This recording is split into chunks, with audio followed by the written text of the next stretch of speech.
Good evening and welcome to Filicide. Our first Filicide case comes to us from Houston, Texas, where a mother is accused of killing her 6-year-old son for monetary gain.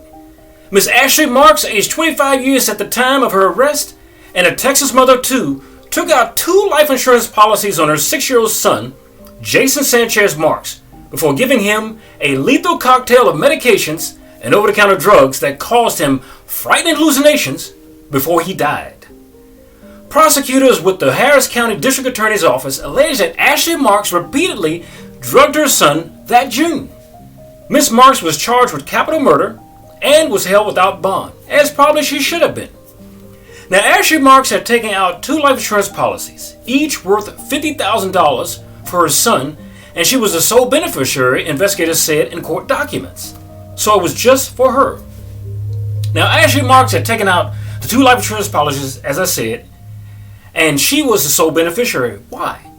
An autopsy ruled that the boy's death a homicide after finding toxic amounts of methamphetamines and cocaine and various antihistamines according to court records. Now, the boy's grandfather told Houston police that after Marks had given her son medicine, the boy started having hallucinations and believed there were bugs on his clothing, and that his grandson became scared of his hallucinations. Now, the grandfather, Adam Marks, told police that after he told his daughter that her son had hallucinations, and after taking his medicine, she told him to give him more medication. So if it didn't work before, giving more would be what? Now, he told police he did not comply. The boy and his sister were living with their grandfather at the time of his death. Adam Mark told police that his daughter gave her son more medicine, NyQuil, a few hours before he died. Now, according to the manufacturer, NyQuil should not be given to children under the age of 12. Investigators said they discovered that Ashley Marks had taken out 2 life insurance policies, as I said before, worth $50,000 apiece. And it was going to go to her only if he died. So, the policies were taken out about a month before the boy's death. Coincidence? Now, is this a coincidence? Miss Marks is a licensed insurance agent, and it was her that took out the policies. Now, according to a report from Texas Child Protective Services, Jason and his 4-year-old sister had been staying with their grandfather at his townhouse in Tanglewood since about April of 2020. Now, in June 2020, while the children were staying with their grandfather, they came down with tuberculosis. Now, the CPS report says Miss Marks came to her father's house every night over the course of several nights to administer medicine to the children. But the medicine also contained poison. Now, while Jason ingested the medicine, says investigators, his little sister refused to take it. She wouldn't do it. In the 2 days that followed, Jason began vomiting and experiencing hallucinations. The grandfather said he repeatedly contacted the mother over a 2-day period, notifying her that her 6-year-old child was ill, projectile vomiting, hallucinations, unable to sleep. But neither the mother nor the grandfather sought medical attention for the 6-year-old as the child's condition worsened, said the CPS. So, on June 27, 2020, the grandfather told police he found Jason unresponsive and not breathing. So he called 911. Unfortunately, Jason died on June 27, 2020 at his grandfather's house. The manner of his death was homicide, the Harris County Institute of Forensic Sciences determined. Now, according to court documents, Mark allegedly gave Jason toxic amounts of over-the-counter drugs as well as methamphetamines on June 27, 2020, which caused his death. Now, an autopsy revealed that Jason had been exposed to methamphetamine and cocaine, according to CPS report. Now, while Mark remains behind bars, Jason's family continues to mourn the loss of the first grader, described in his obituary as smart and a caring child who loved to play with his toys and cars and dress up as a cowboy. It was said that Jason loved to go to the park to play with his little sister and go in the Museum of Natural Science to see dinosaur exhibits and going to the Houston Zoo. Now, I just want to wake up and say it was all a dream, Jason's father, Mario Sanchez, said. Jason's younger sister is now living with Mario, according to CPS. On April the 6th, 2021, our next story comes to us from Irving, Texas, and involves a mother who sedated, then killed her 2 daughters by smothering them. Now, after her daughters were deceased, she proceeded to tuck them gently into their beds. The mother then drove to a local police station to turn herself in around 10 p.m. that same night. Now, since there were no police officers manning the lobby of that station, late at night, she used the lobby phone to call 911. Obviously, this is something now in police stations. They may not man them at front, but there's a phone there instead. So she informed the dispatcher that she had just killed her 2 young daughters. The 30-year-old mom was arrested in the lobby of the Irving Police Department. Now, video from inside the building lobby seen here shows McDonald pacing back and forth before she is taken into custody. Now, officers were then dispatched to McDonald's home at the Anthem Apartments on 700 block of Cowboys Parkway, where they found both girls dead. When officers arrived at her apartment shortly after 10 p.m., they had to force entry to gain access to the residence. Her daughter Archer was found in the master bedroom. Her youngest daughter, Lillian May, was found in a spare bedroom of the same apartment. The Irving police say Miss Madison McDonald, aged 30 years, was arrested and charged in the slayings of her 2 daughters, Archer Hammond, 6, and Lillian May McDonald, and charged with 2 counts of capital murder. Now, the mother, who lived alone with her 2 daughters, told police her children were abused, according to the arrest affidavit.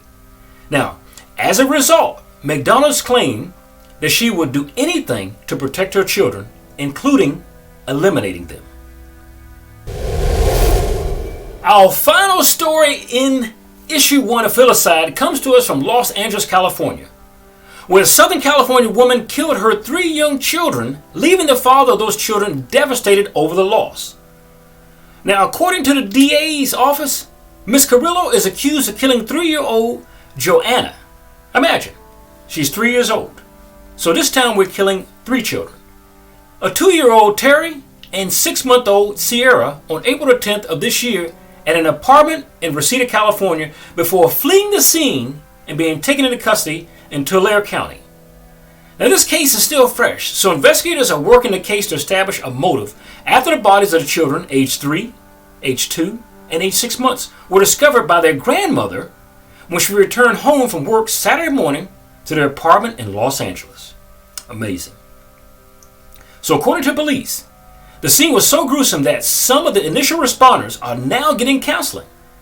The mother of the children, 30-year-old Lillian Carrillo, was arrested hours later in Tulare County, about 200 miles north of Los Angeles, after igniting a massive manhunt. So she drove from the scene of the slayings in her car, but ended up getting into an altercation that caused her to abandon that car and carjacked another vehicle in Bakersfield, California. Now, Kern County prosecutors allege that Miss Carrillo crashed a car near Bakersfield, right? She carjacked a truck from someone who stopped to help her and tried to steal another truck before she was arrested in the San Joaquin County community of Ponderosa. So it was a pretty busy day for this particular mother. Now, the father of the children, Eric Denton, is devastated, according to his cousin, Terry Miller. Denton had been battling Carrillo, his ex-girlfriend, for custody of the boys and 2 girls for months, and repeatedly reached out to the Department of Children and Family Services and police because he knew Carrillo needed help, he said. Now, Mr. Denton requested a temporary emergency visitation order from the court on March 4th and petitioned for a mental health evaluation of Carrillo. He said this woman needs help, or these children are going to get hurt. Now, orders were drawn up at a March 26th hearing. Another hearing in the case was scheduled for April 14th. Now, in response to that judgment, Ms. Carrillo sought a temporary domestic violence restraining order against Mr. Denton on March the 12th in Los Angeles County Superior Court. Now, Denton received an emergency order in March granting him custody of the children, but claimed he did not get any further help. So he filed an official order, she filed an order to get you order, to pretend that he was a danger. So neighbors reportedly said the children were mostly seen with their grandmother, whom they believed to be the primary guardian. Now, Mr. Denton was also frustrated with the system because the system failed them, Miller said. The system failed these kids. See, police haven't disclosed a motive for the killings, but court filings showed there were a bitter custody dispute between Carrillo and the children's father, Eric Denton. Amazing, this happens every day. Not just a woman to men, but the other way around. So the children had been staying with Carrillo, Denton's ex-girlfriend. Fearful for their safety, Denton petitioned the court for custody on March 1st, alleging Carrillo was delusional and had taken the kids and refused to tell him where they were. Now, Carrillo, to be spiteful in turn, as I said before, filed a restraining order against him and claimed Denton was an alcoholic who may have sexually abused their eldest child. But this was a lie. Now, Denton's court filing tells of Carrillo's postpartum depression after the birth of their middle child. She began therapy, but quit. She self-medicated with marijuana, he claimed. Now, in text and social media posts, she said things like, "I wish I never had these kids," and threatened to kill herself, according to the court filings. Now, last Sunday was supposed to be the justice's second visit with the children under the new schedule, but it never got to be because, by their own mother, she committed filicide or she murdered her own children. Tune in next time we bring you another case on filicide. Thank you.